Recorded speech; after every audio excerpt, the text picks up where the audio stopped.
Rice సోదరులకు నమస్కారం. నేను మీ మల్లికార్జున.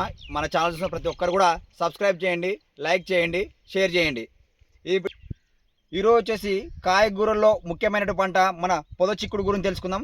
కొన్ని ఏరియాలో దీన్ని చెట్టు చిక్కుడు, కొన్ని ఏరియాలో పొద చిక్కుడు అంటారు. ఈరోజు మనం ఎటర్నా సీడ్స్ వారిది లలిత అనే పొద చిక్కుడు గురించి తెలుసుకుందాం. ఇది వచ్చేసి మనకు ఎకరాకు విత్తనం అవుతుంది. మనకు వేసుకుంటే మనకు మల్చింగ్ లేకుండా వేసుకుంటే దాదాపు 8 కిలోల విత్తనం అవుతుంది అవసరం. అది వచ్చేసి 55 డేస్ నుంచి 50 డేస్ మధ్యలో ఫస్ట్ కటింగ్ స్టార్ట్ అవుతుంది. అప్ టు మనకు రైతు మెయింటెనెన్స్ పట్టి 12, 14, 16 కటింగ్ దాకా కూడా తీసుకోవచ్చు.